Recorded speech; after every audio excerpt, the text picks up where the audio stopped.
alagad niya. Yung iba kasi sino ba ang alagad, sino ba niyo ron, sinusundan niyo? Pastor Perdi, di ba? Dapat lahat po tayo maging alagad ng Panginoon. Bata, matanda, di ba? Kaya nga po ang Panginoong Yesus, wala siyang pinipili. Kahit yung mga bata, sabi niya, di ba, nung inilalapit po yung mga bata sa ating Panginoon, yung mga alagad, pinipigilan. Sabi ng Panginoong Yesus, huwag niyong pigilang lumapit sa akin ng mga bata, sabing ganon. Sapagkat ang kaharian ng Diyos ay para sa kanila. Kaya meron po tayong rito yung children ministries. Mas maganda nga po yung ating mga anak talagang habang bata pa ay natuturuan na, mga kapatid. Kasi yun po yung sabi ng salita ng Diyos, di ba? Turuan ng mga bata sa dapat niyang lakaran para paglaki hindi niya malilimutan. Kaya natutuwa po ako doon sa mga magulang na yung kanilang mga anak ay pinatuturuan. So, bago po lahat, wine-welcome natin si tama ba to? Nehemiah o Lehemiah? Sino po yung Nehemiah? Ayan, Lehemiah, Le. Ayan.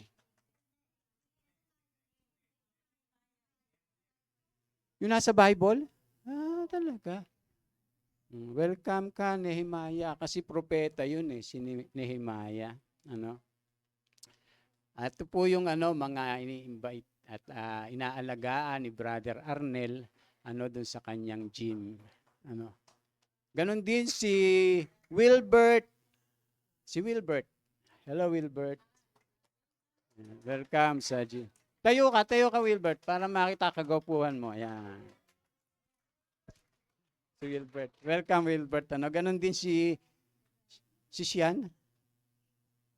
Sian? Sino yung Sian? Ay, si Sian. Hello, Sian.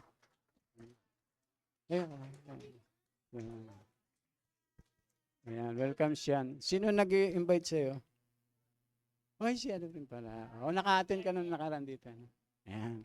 So, nakakatuwa po mga kapatid, Alam niyo po, pagka nakikita ko sila, yung mga kabataan dito na ginagamit ni Lord, natutuwa po ako mga kapatid. Dati nga, sila Arben, yan. Dati ang liliit pa niyan asan na si Kit? Nung maliliit pa yan, hanggang ngayon, maliit pa rin. Tsaka si KitKat. Pero nakikita ko si KitKat ngayon, magaling na. Keyboard, po. Dati, lang, cellphone lang laging gamit niya. Pero ngayon, husay na. Di ba?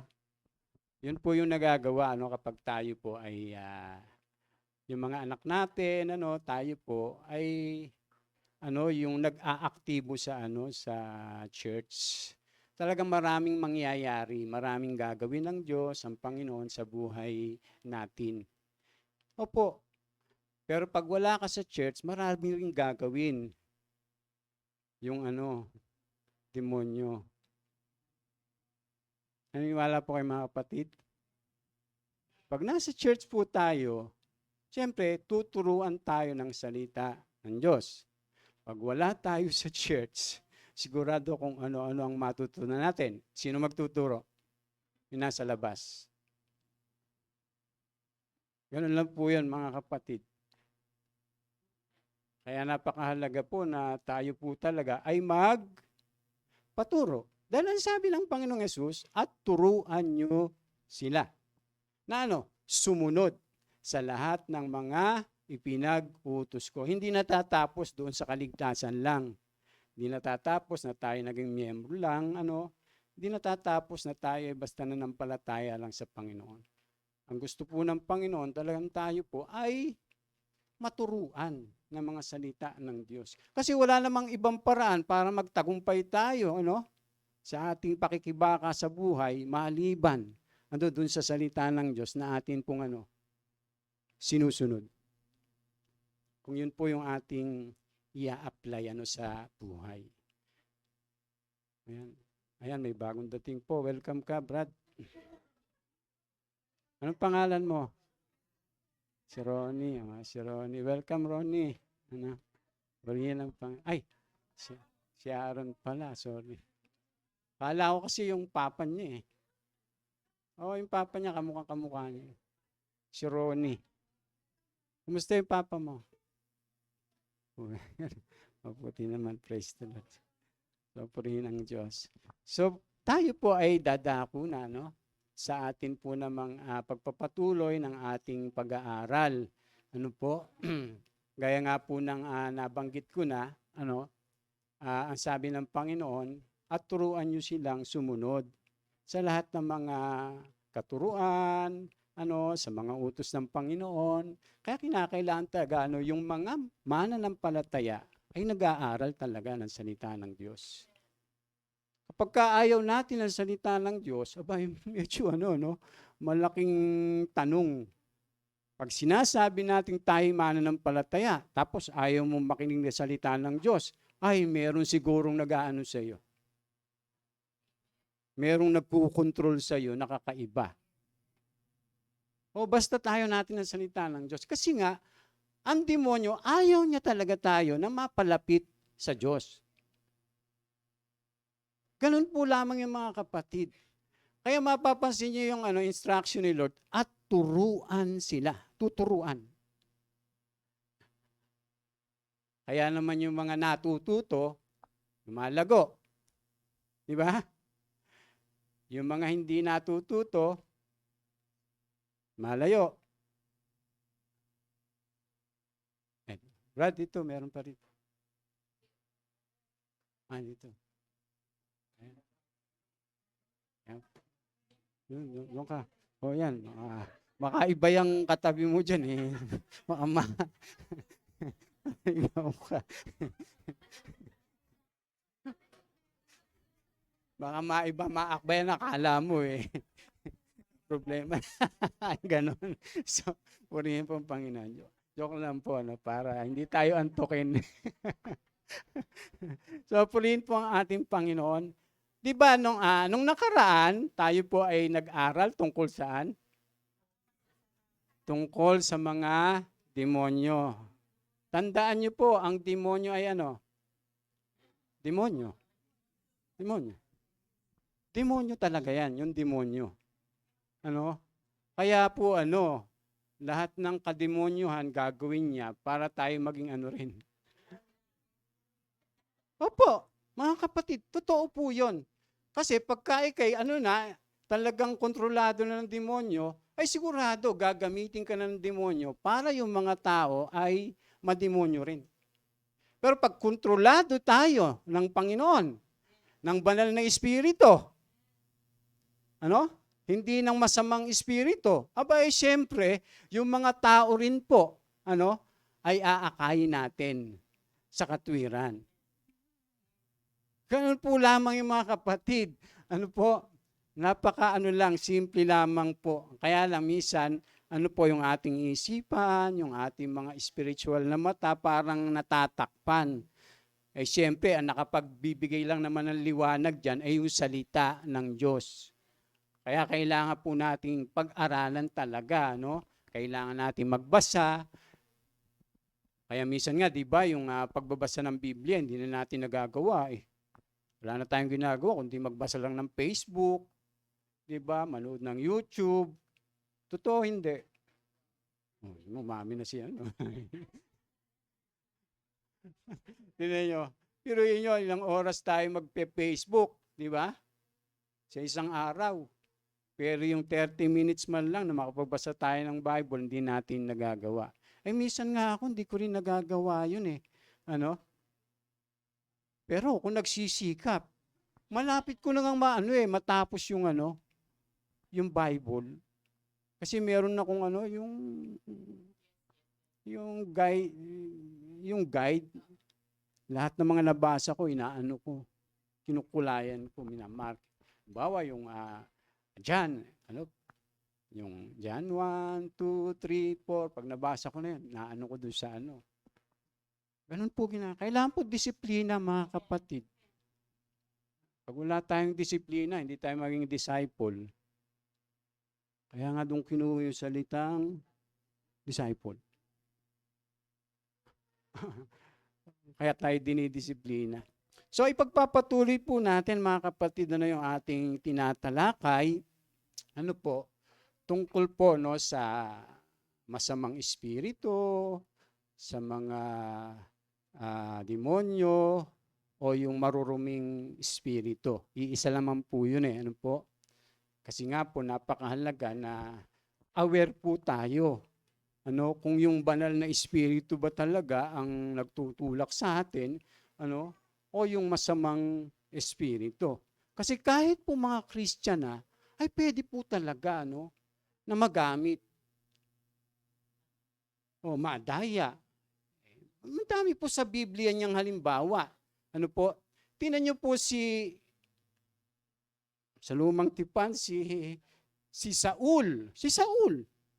Hari po 'yon, inanoint po 'yon ng Panginoon. Unang hari 'yon ng Israel. Inanoint ng Panginoon 'yon, mga kapatid. Pero bandang huli, siya yung siguro dahil na siya, hari na siya, yung sikat na siya, makapangyarihan na siya. Alam niyo naman 'di ba pagka yung mga tao pag meron ng yung pinangahawakan, meron na siyang posisyon, meron na siyang pangalan, meron na siyang ganito, ganyan. Ay, alam niyo minsan yumayabang, tumataas ang pride. Tapos akala niya lahat na nang gagawin niya, sasabihin niya, tama. Ganun po si Saul. Kaya, nung inutusan siya ng Diyos, mga kapatid, alam niyo po nung inutusan siya ng Diyos, sinabi ng propeta, sa kanya, Saul, ito pinasasabi ng Diyos. Ang ginawa niya, yung iniutos ng Diyos, sa pamamagitan ng propeta, hindi niya pinakinggan. Sinuway niya, mga kapatid. Kasi, siguro nga, dahil feeling niya, ako hari dito Gagawin ko kung anong gusto ko. Parang yung mga tao ngayon, pagka meron na siya, meron na siyang kakayanan, yung mga estudyante yung mga nakatapos ka na, meron mga ganun yung meron ka ng degree, mag-ingat po tayo. Kahit nasa church tayo, pwedeng yan. Nangyayari po yan. O anong nangyari ngayon? Hindi niya sinunod ang Panginoong Yahweh. Mga kapatid, si Saul. Mababasa niyo po yan doon sa First Samuel o doon sa aklat ng Samuel kung nagbabasa po tayo.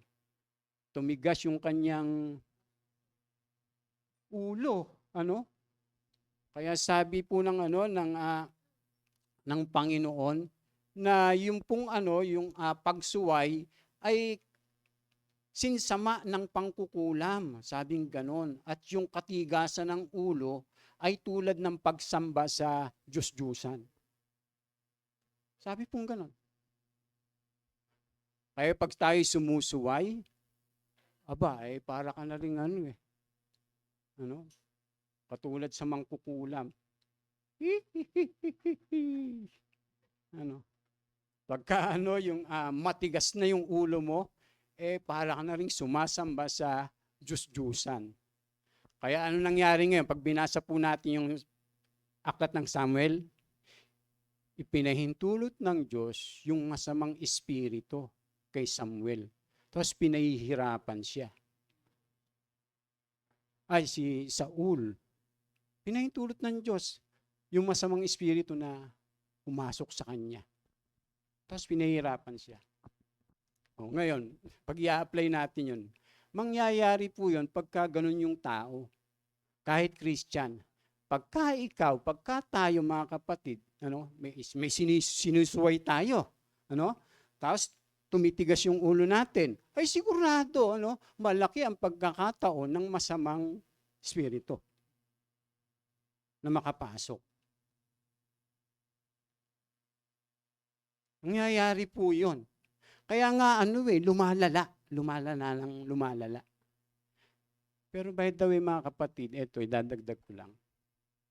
Ang tao po ba ay pwedeng maging masama kahit wala pa yung masamang espiritu?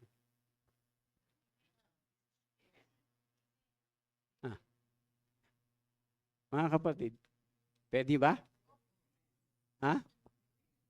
Pwede. Pwede po.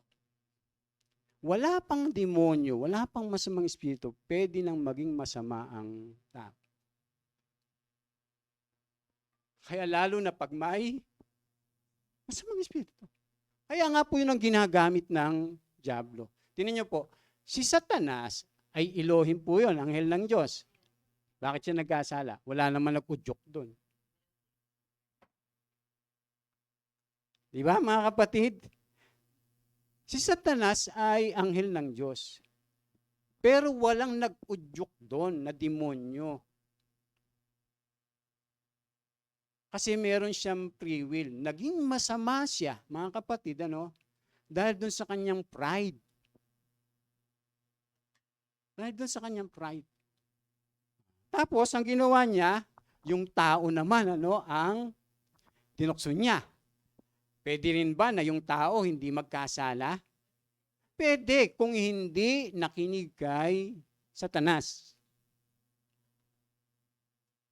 Mga kapatid. Lalo po ngayon, tayo mga mananampalataya, malaya na tayo sa kasalanan dahil pinalaya na tayo ng Panginoon. Dahil tayo nakipag-isa sa Kanya, nanampalataya na, at sumusunod na tayo sa Kanya. So, kaya ito ulit, tatanungin ko, pwede bang tayo hindi magkasala?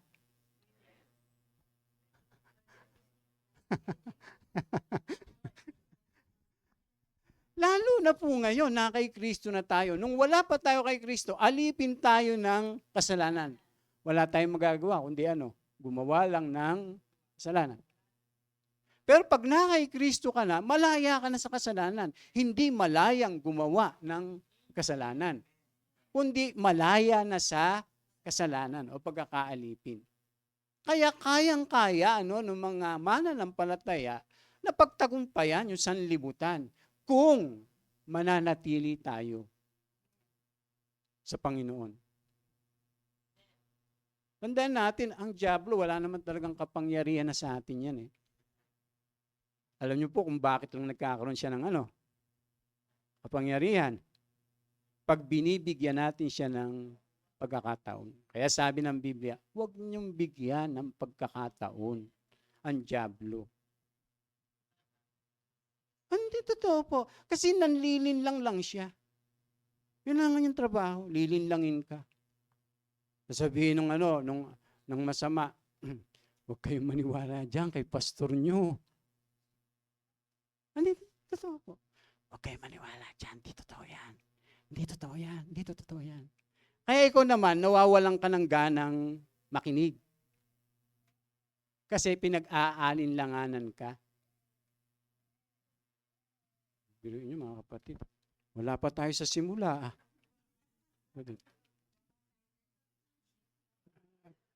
Pero lahat po ba na sinasabi ko, totoo? Kasi yung nasa Biblia. Sige, ating tatalakayin ngayon mga kapatid. Ito naman po, yung paggapi sa mga masasamang espiritu. Di ba, nung nakaraan, ating tinalakay, yung mga demonyo, masasamang espiritu, yung maruming espiritu. Di ba? At ating nga pong pag-aralan yung mga demonyo ay galing po yan dun sa mga yung Nepilim na mga pinuksa ng Diyos. Sa pamamagitan ng baha. Marami po yan, Tapos nung nangamatay yung mga yon, lumabas yung espiritu nila. Pero yung mga taong namatay nun, mga kapatid, nung panahon ni Noe, siyempre yung masasama, napunta dun sa impyerno. Pero yung mga Nepilim, yung mga higante, marami yan Kasi kung daigdig po yun yung inano ng Diyos, hindi yun yung part lang sa lugar ni Noe. dumami na po ang tao noon. Ano po? Kaya lang dahil sila ay mga maruruming espiritu, hindi sila katulad ng mga tao. Kasi nga, yung maruruming espiritu at demonyo, bunga nung anghel at ng tao na nagsiping. Kaya ang tawag sa kanila, maruruming espiritu. Parang abnormal. Parang ganun. Dahil yung tao, bunga ng tao. Sa tao. Pansin niyo po. Pero yung masasamang espiritu, bunga ng anghel at saka ng tao. Kaya nung ipanganak yung mga Nephilim, dumami yan, marami yan. Sira na yung yung lahi ng tao. Ang ginawa ng Diyos, nilipol dahil sa kasamaan na ng tao nga. At yung mga Nephilim na yun, di ba, nung namatay sila, yung espiritu nung lumabas. At yun yung sumasalot ngayon sa mga tao. Sumisira sa mga tao, nagkukontrol sa mga tao, at nag-uudyok din, pumapasok sa mga tao at inaalipin yung mga tao.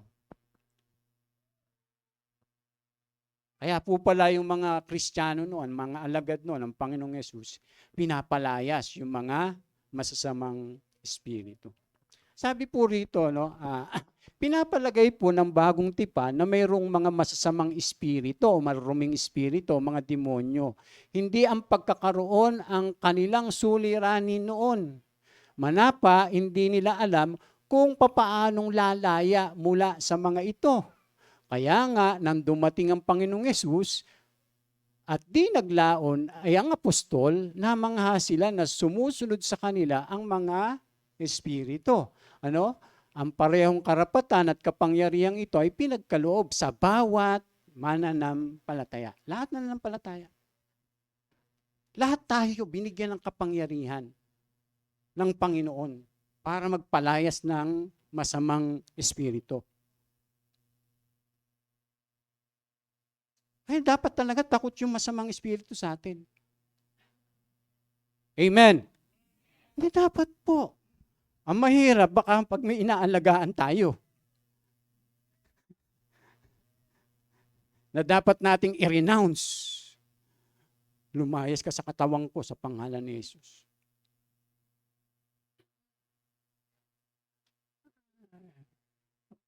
Kaya kinakailangan po talaga natin na sumunod. Ang parehong karapatang yan, sabing ganyan, kapangyarihang ito ay pinagkaloob sa bawat mananampalataya. Binibigyan ng Kristiyano ng kapangyarihang mag-utos at magpalayas sa mga nabanggit na nilikha, tingnan niyo po, upang ang mga tao ay maibalik ng lubos sa Diyos sa pamamagitan ng Panginoong Hesus. Upang yung mga tao ay maibalik ng lubos sa Diyos sa pamamagitan ng Panginoong Hesus. Kasi nga, di ba, nawalay yung tao. Inalipin ng kasalanan, inalipin ng demonyo, dahil ang layunin nga ng dyablo, ng demonyo, yung tao talagang ilayo sa Diyos. Hindi kilalanin ang ating Diyos, hindi sumunod sa ating Panginoong Hesus. Yun yung layunin ng demonyo. At napakarami nilang ginagawa para lang malayo tayo, mga kapatid. Kaya po kinakailangan talaga maintindihan nating mabuti, yung mga turo at mga aral, yung kapangyarihan ng ating Panginoong Yesus para alam natin kung paano natin lalabanan yung masama. So kaya sabi po rito, atin pong aralin, magsimula tayo, sabi nga po rito, paano po ba natin magagapi yung mga masasamang espiritu? Una po, sabi diyan, kilalanin sila bilang mga kaaway ng Diyos at ng Kristiyano. So sabi pong gano'n, dapat kikilalanin natin sila ng mga kaaway. Dapat inaaway talaga natin sila. Nilalabanan. Kikilalanin natin na yung mga demonyo ay kaaway natin, Kaaway. Mga kapatid, hindi ka kampi, Ay pag inaalagaan mo yung mga ganon, ay, Hindi mo siya inaaway. Kinakaibigan mo pa siya. Pagka ganun. Samantalang dapat palayasin. Sabi nga po dyan, merong magkatunggaling kaharian. Yan po yung una. Alin po yung magkatunggaling kaharian? Kaharian ng Diyos at kaharian ng dyablo. Magkalaban po yan. Dito po sa lupa, merong magkatunggaling kaharian. Yung kaharian ng Panginoong Yesus at yung kaharian ng dyablo. Kaya araw-araw nga mamimili ka kung saan kaharian ka sasama Mga kapatid. Opo. Kaya sabi po ng ating Panginoong Yesus sa Matthew 12:25-28, subalit alam ni Yesus ang kanilang iniisip, kaya't sinabi niya, ang bawat kahariang nahati at naglalaban-laban ay babagsak, at alinmang bayan o sambahayang naglalaban-laban ay mawawasak. Ay oo nga naman, mga kapatid. Kahit nga tayo, yung church, pag tayo nag-aaway-away, nagkakanya-kanya, nagkakampi-kampihan, ay delikado yon. Siguradong may nakakapasok. May nakakapasok pagka ganon. Kasi ang tinuturo sa church, magkaisa. Sino lang ang magtuturo ng pagkakanya-kanya? Sino maghihimok? Para lang si Satanas, nung hinimok niya yung one-third angel, sumama sa kanya. Ayun yung mahirap, mga kapatid. O pwedeng mangyari yon. Kahit sa sambahayan, kahit sa bahay, kahit sa tahanan, pagka nag-aaway-away, yung pamilya, siguradong mawawasak po yun. Dahil lang isa sa ayaw ng dyablo, yung mga tahanan ay nagkakaisa. Lalo na kung naglilingkod at sumusunod sa Diyos. Kaya nga doon pa lang sa Garden of Eden, sinira niya yung pamilya Dahil yun yung ayaw na ayaw niya. Meron pong dalawang kaharian. Kaya sabi po dyan, kaya't kung si Satanas ang nagpapalayas kay Satanas, kinakalaban niya ang kanyang sarili. Kung gayon, paano pa niya mapapanatili ang kanyang kaharian? Ay oo nga naman. Kasi, sabi rito, kung ako'y nagpapalayas ng mga demonyo sa kapangyarihan ni Beelzebul o na Beelzebul, kaninong kapangyarihan naman nagpapalayas ng mga demonyo? Ang inyong mga tagasunod. Kasi nga, pinagbibintangan dito ang Panginoong Yesus.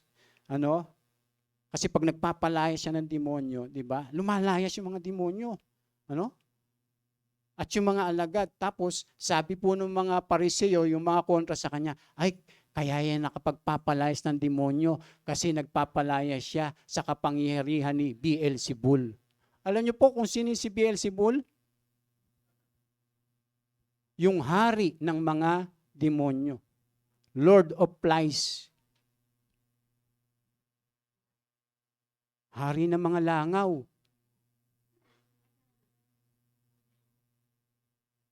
Bakit ganun? Alam niyo po yung langaw? Napakadumi nun.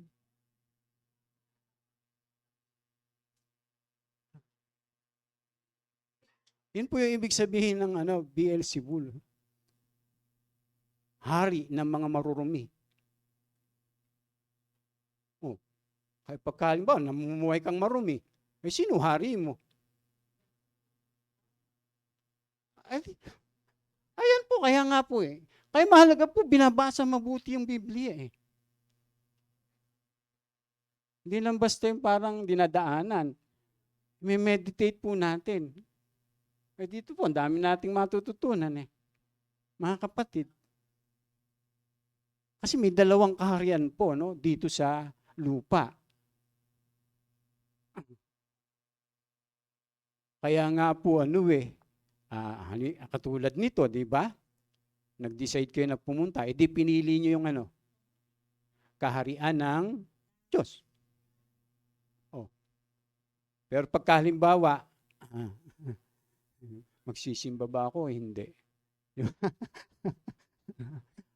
Sabihin sa'yo, mamasyal ka na lang, ang dami mong pera. Mag-mall ka na lang. Ngayon, ganon. Mamimili ka lagi eh. Tapos, kahit tayo, kahit wala ang demonyo, minsan, yung namumuhay ka sa laman, yung namumuhay ka sa laman, sa sarili mo, sasabihin mo sa sarili mo, hindi mo na ako magsisimba. Magpapakasarap muna ako. Tapos yung nagbigay ng blessing sa'yo, nalilimutan mo ka agad. Yung nagpala, nalilimutan mo, yung pagpapala ka agad ang nagkukontrol sa'yo. Yun yung danger no? Pagkain ba, meron kang ganito, yung danger. Sasabihin sa'yo ng masamang espiritu, meron ka na. Di mo na kailangan yung ganito, ganyan. Di mo na kailangan pumunta o dumalo sa mga ganyan. Nasa iyo na yan eh. Nasa iyo na lahat. Magagawa mo na yung gusto mo. Kaya pagka ang Panginoon natin, ang Panginoong Yesus, siya yung nag-ahari sa atin, di ba? Kung ano man yung sinasabi ng Panginoon sa kanyang kaharian, yun yung ating gagawin. Kaya sabi po ng Panginoon, kung ako'y nagpapalayas ng mga demonyo sa kapangyarihan ni Beelzebul, kaninong kapangyarihan naman nagpapalayas ng demonyo? Ang inyong mga tagasunod. Ang mga tagasunod ninyo ang magpapatunay na maling-mali kayo. Ngunit, kung ako'y nagpapalayas ng mga demonyo sa kapangyarihan ng Espiritu ng Diyos, nangangahulugan dumating na sa inyo ang kaharian ng Diyos. Ibig sabihin, ipinapangaral na sa kanila. Itinuturo na sa kanila yung kaharian ng Diyos. Pero hindi sila naniniwala. Ang katibayan nga na dumating na sa kanilang kaharian ng Diyos, yung masasamang espiritu, pinapalayas ng ating Panginoon.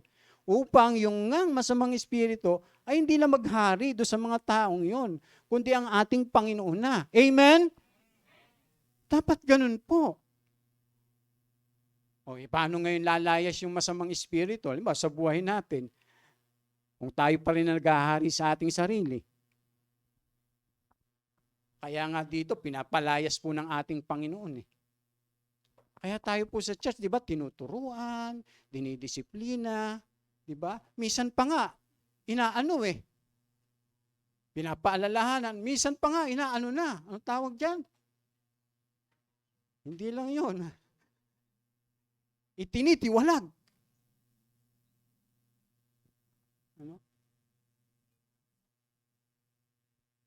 Binibigay na kay Satanas. Ayaw niyan magpasakop sa Panginoon. Ayaw mong pasakop sa Panginoon, sa kanyang kaharian. Sige. Sa kanya ka na. Ngayon, kung gusto mong magbalik loob, magsisihan ng mga kasalanan mo, bumalik tayo. Mga kapatid. Ganun po yun. Amen? Ayan.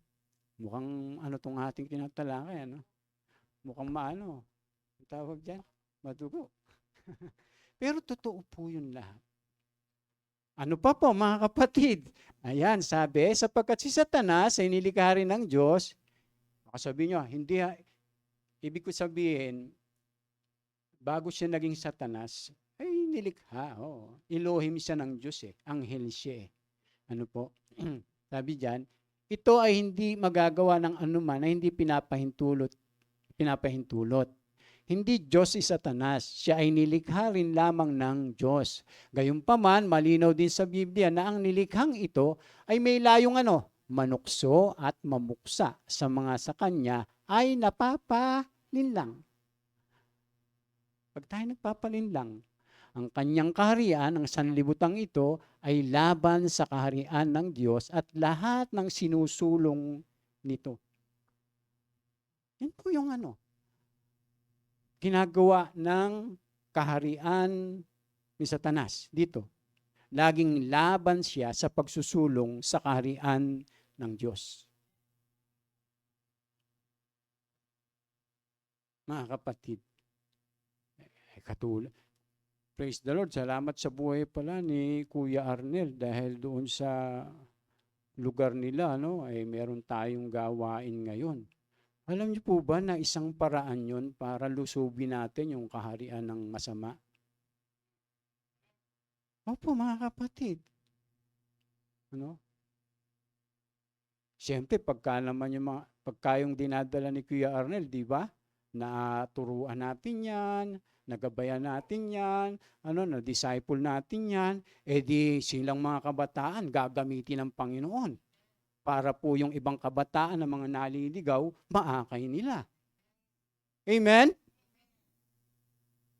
Pag-pray natin, malay natin, magkaroon tayo ng church dun. Amen? Pabor ba kayo ron? Opo, di ba? Mas maganda yung dumadami. Matutuwa pa yung mission office natin na tayo ay nakapag-put up ng gawain. Kaya suportahan po natin yon. Suportahan natin yung ginagawa ni Kuya Arnel, ni Brother Arnel. Dahil marami pa pong pwede tayong doon. Maakay. Tama ba, Kuya Arnel, Merong mga nanay doon, may mga nag-gym doon, mga nanay. Ay, tama, nag-gym din, Tapos nagsusumba. Magsumba kayo doon. Mag-attend kayo doon. Mabuti po yun sa katawan. Sabi nga ng Biblia, may pakinabang sa pagsasanay sa katawan. Pero higit ang pakinabang sa pagsasanay sa kabanalan. Doon, pampalakas ng katawan. Dito, pampalakas ng pananampalataya. Amen? Kaya dapat, yun? Isang paraan yun para yung kaharian ng Diyos ay dumami, mawak. Siyempre, impluwensya yan.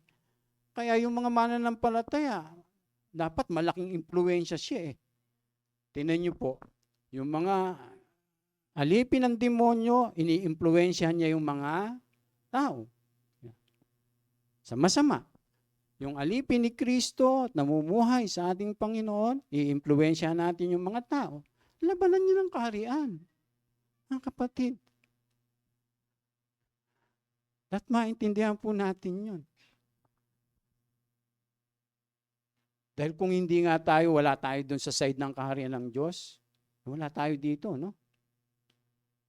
Baka tayo, kung saan. Baka si brother, pangalan nito? Rolly, Kung kaibigan ko to, kung saan ako yayakagin ito. O kaya si brother boy. Sabi sa akin, paring perdi, Di ba? Punta tayo sa patay. Aga pa Saan patay? Sa patay sindi. Di ba yung mga ganon? Pero kung halimbawa tayo sumusunod sa Panginoon, siyempre, linggo ngayon, sama ka sa akin. Mag-church tayo. Di ba magkaiba lagi? Kapag ka ang tao ay kasama dun sa kaharian ng Diyos at pinag-aaharian ng Panginoon, kaysa dun sa kaharian ni Satanas.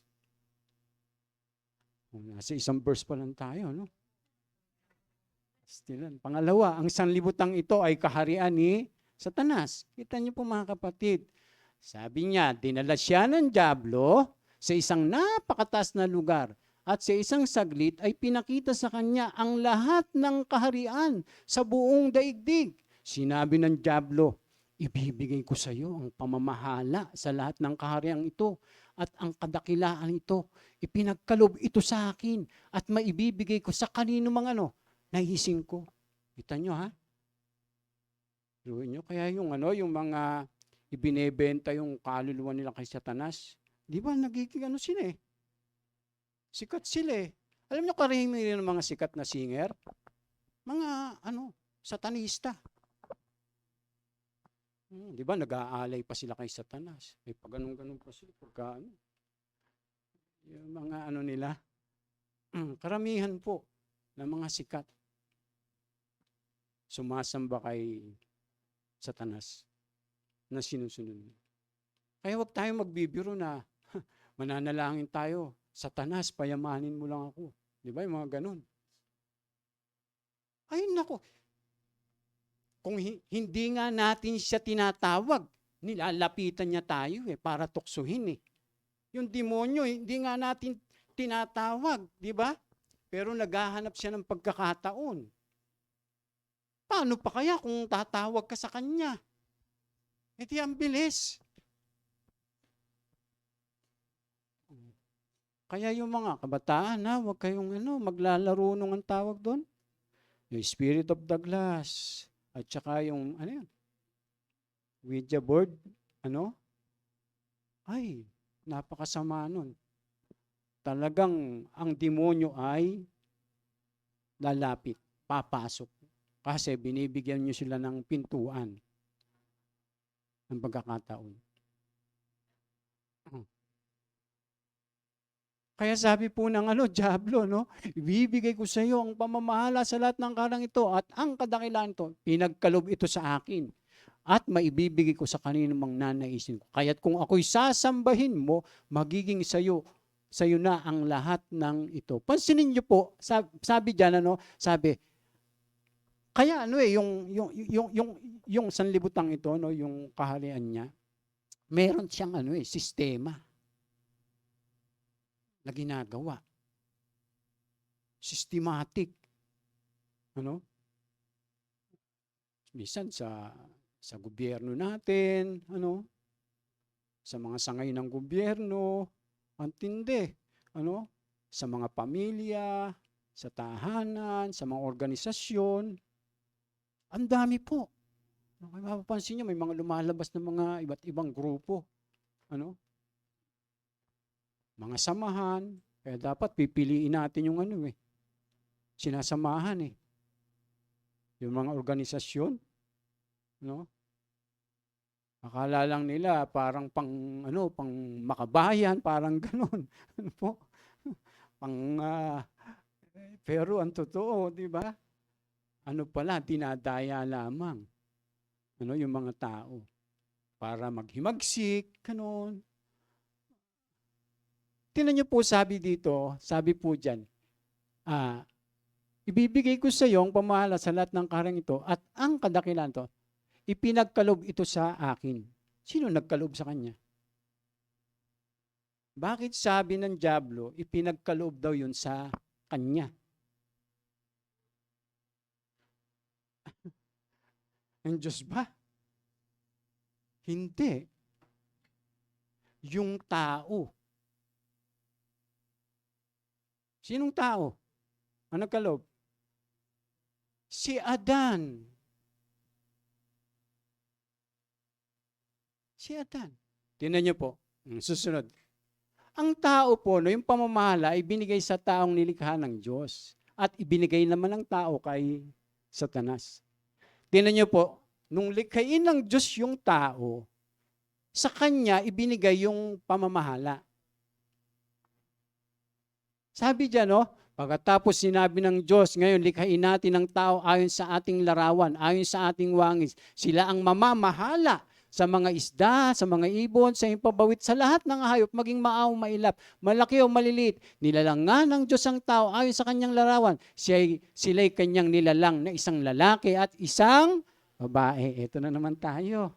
Ngayon, masyadong na ngayon, ang tindi ng ngayon sa mga sa SOCMED, lalo na pagdating dito, sa issue ng ng babae at lalaki. Talagang parang nasa na tayo, ng tawag doon? Yung panahon ni Lot. Alam niyo po, ganun po yung sabi ng Panginoon na ang pagdating ng anak ng tao ay matutulad nung panahon ni Noe at binanggit niya rin nung panahon ni Lot. Yung panahon natin ngayon, parang nung panahon ni Lot. Na yung bakla, yung tomboy, ay pangkaraniwan na lang. Ordinaryo na lang, na yun daw ay okay lang. Mga kapatid, doon natin malalaman na may mga tao talaga na kinukontrol ng demonyo. Kasi kinukontrol ng masama, ng dyablo. Kasi yung kasinungalingan ay pinapalitan nila ng katotohanan. At yung katotohanan, ay pinapalitan nila ng kasinungalingan. Hindi totoo yan. Kasi mahal tayo ng Diyos lahat. Tama yun. Lahat ng tao ay mahal ng Diyos. Pero, tandaan natin na ang Diyos ay makatarungan. Makatarungan din ang Diyos. Ang Diyos ay banal, ang Diyos ay mabuti, ang Diyos ay mabait, pero ang Diyos ay nagpaparusa. Ililigtas niya yung sumusunod sa Kanya at paparusahan niya yung ayaw sumunod sa Kanyang mga salita. Hindi pwede sasabihin lang natin, basta nagsisimba naman ako, anak din ako ng Diyos. Meron din akong reliyon, anak din ako ng Diyos. Sasabihin lang ganon. Nananampalataya din ako, anak din ako ng Diyos. Hindi po, mga kapatid, yung ganun-ganun lang. Kung anak ka ng Diyos, dapat sumusunod tayo sa Kanya. Merong anak ng Diyos, may anak ng dyablo. Bakit pakakalabanin ng Panginoong Hesus yung mga taong pinagaharian ng dyablo, ng demonyo? Kung yun po ay okay lang. Alam niyo, masakit talaga yung totoo. Pagka tayo po'y nagsasabi ng totoo, marami po tayong makakaaway. Maraming mauupen, magagalit. Natural lang yun, kahit ang Panginoong Hesus nga, kaya nga nila pinarusahan ng Panginoong Hesus dahil yung mga sinasabi ng Panginoong Hesus, hindi nila magustuhan, hindi nila matanggap. Pero yun po yung totoo. Kaya lang, masyadong piloso po na yung mga tao. At pinaglalaban lang nila kung ano lang nila, pananaw. Tayo, pinaglalaban po natin yung salita ng Diyos. Kaya sabi po dyan, sinabi niya, sabi dyan, at sila'y pinagpala niya, sinabi niya, magpakarami kayo at punuin ninyo ng inyong mga anak ang buong daigdig at kayo ang mamahala nito. Kanino iniligay yung pamamahala sa daigdig? Sa tao. Sa tao. Dapat tayo namamahala dito, mga kapatid. Pero ngayon, sino nag-ahari? Ang dyablo. Bakit? Ibalik natin doon sa una. Kasi sabi niya, ibibigay ko sa iyo ang pamamala sa lahat ng karang ito at ang kadakilaan ito. Ipinagkaloob ito sa akin. Sabi ganon. Ang nagkaloob po kay Satanas ng pamamala dito ay yung tao. Na dapat ang mga tao yung namamahala dito sa sanlibutan. Pero sino namahala? Si Satanas na. Alam niyo po kung hindi nag-disobey si Eva at Adan o si Adan, hindi ganito yung ating sanlibutan. Namamahala tayo dito. Tapos, alam nyo, walang gulo. Walang sakit. Walang away. Walang kanya-kanya. Walang kamatayan. Walang ganun. Kasi nung sabihin po ng Diyos yan sa kanila, wala pang kasalanan. Di ba nagkakasala ang tao niyan? Ang gusto niya nga, dumami yung mga tao na magiging mga anak ng Diyos Lahat ng tao, ang gusto ng Diyos, ang layunin ng Diyos, lahat ng tao na magiging anak, magiging lahi ni Eva at Adan, mga anak niya. Kaya nga po yung mga asawa na nagkaanak, ang gusto ng Panginoon, yung magiging anak ng mga mag-aasawa ay magiging mga anak ng Diyos. At nangyayari lang yun sa pamamagitan ng Panginoong Hesus.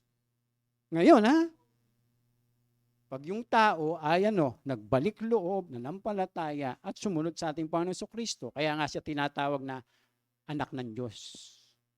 Mga kapatid. O, kaya ngayon, ino-offer niya sa tao yan. Uy, kung susunod ka sa akin, sasamba ka sa akin, maglilingkod ka sa akin, papalain kita. Bibigay ko sa iyo lahat yan. Diba? Ganun po yung ano. O. Kaya pagka magpapadala tayo no, doon sa mga panunukso ng masama, ano, o operan ka ng ganito, ganire, ganyan, ano, ay eto mangyayari sa'yo pagka iyan ay tinanggap mo. Ano? Magbenta ka ng shabu. Malaki kita. Di ba? Mandaya ka. Kikita ka. At kung ano-ano pang panunukso. Mga kapatid, yan po ay ginagawa ng masama. Pero dapat,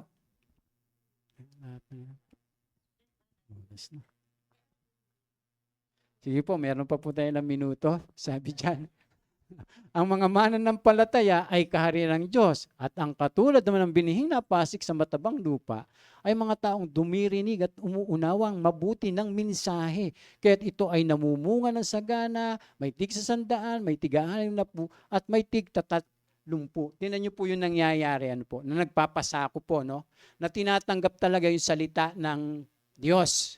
Kasi ano po yan, ang tinutukoy po dyan, yung ang kaharian ng Diyos ay katulad nito. Merong isang magsasaka na nagtanim. Yun po yung ano niyan kasama niyan mga kapatid Yung mga natanim, ano po, sa tabing, doon sa mabuting lupa, di ba, nasabi, namunga sila ng sagana. May tig 100, may tig 60 at may tig 30. Hindi ibig sabihin yan yung yung yumaman sila ganon, pinagpala sila. Hindi, kundi yung buhay nila nung sila po ay sumunod sa Panginoon, tinanggap yung salita ng Diyos, yung naghahari na sa kanila ay ang Diyos, ang Panginoon. Kaya yung buhay nila ay naging karapat dapat. Ay nga naman, pagka tayo nga naman, di ba, yung buhay natin dahil sa pagsunod natin sa Panginoon, tapos ginagamit ka ng Diyos. Dahil sa pagsunod mo sa Kanya, abay napakapalad, Kaya sabi ng Panginoon, mapalad yung mga nakikinig at tumutupad ng mga salita ko Tungkol po yan sa kaharian ng Diyos. Tapos minsan si Jesus ay tinanong ng mga Pariseo kung kailan magsisimula ang paghahari ng Diyos. Sumagot siya, walang makikitang palatandaan ng pagsisimula ng paghahari ng Diyos at wala ring magsasabing nagsimula na ito dito o doon sapagkat ang totoo'y naghahari na ang Diyos sa inyo. Sino yung sa inyo na yon? Yung mga sumusunod sa ating Panginoon. Amen? Meron pa. Saan na lang? Sabi dyan, tingnan nyo, hinahadlangan ni Satanas ang kaharian ng Diyos. Kaya talagang marami siyang gagawin para mahadlangan tayo. Kaya sabi dyan, pakinggan ninyo ang kahulugan ng talinhaga tungkol sa maghahasik. Kapag ang isang tao ay dumirinig ng mensahe tungkol sa paghahari ng Diyos, katulad nito. Mga kapatid, ganito po yun. Pag tayo nag-aaral ng salita ng Diyos, nakikinig tayo tungkol sa paghahari ng Diyos. Sabi dyan, ngunit hindi naman niya iyon inuunawa. Yun yung problema.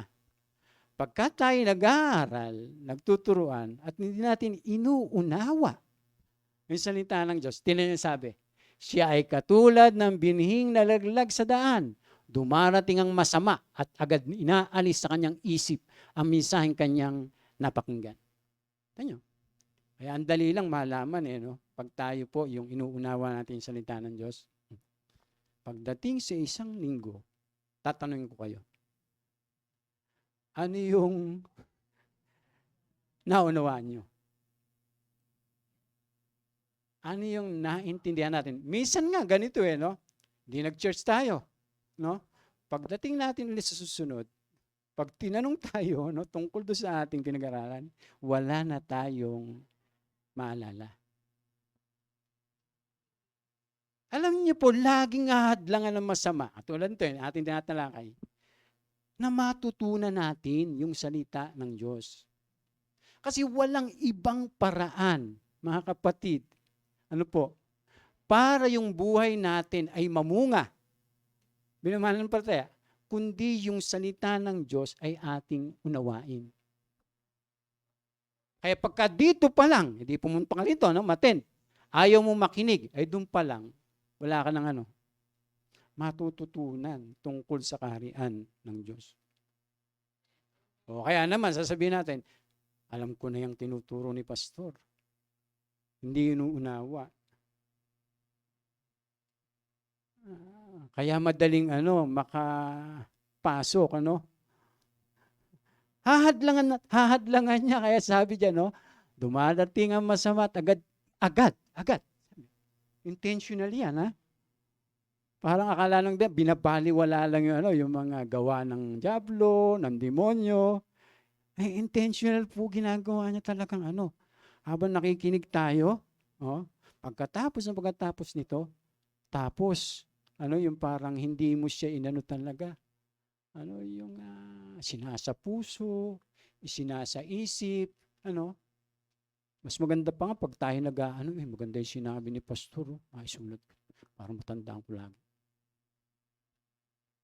Kaya sabi diyan, may binihimang nahulog sa may damuhang matinik na halaman ay naglalarawan ng mga taong dumirinig ng misay. Ngunit dahil sa pagkabalisa sa maraming mga bagay, pagkahumaling sa kayamanan, ang mensahe ay nawala ng puwang sa kanilang puso at ito hindi nagkakaroon ng bunga sa taong iyon.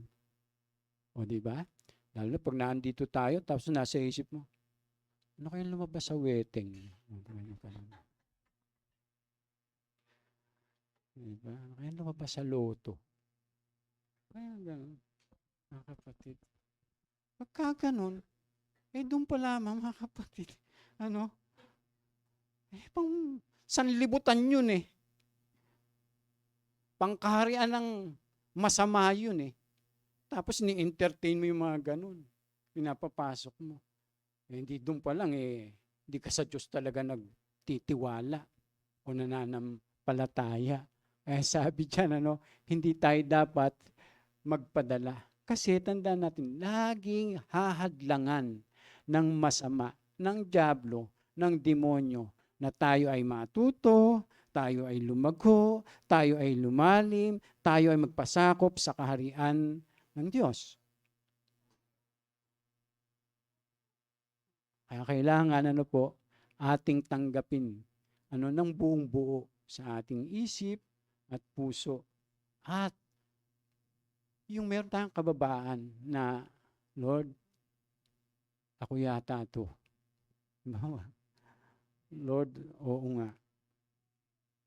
Kailangan magpakumbaba tayo, mga kapatid. Kasi habang mataas tayo, malabo na tanggapin talaga natin yung mga katotohanan at salita ng ating Panginoon. Amen? Ayan, palakpakan po natin ang ating Panginoon.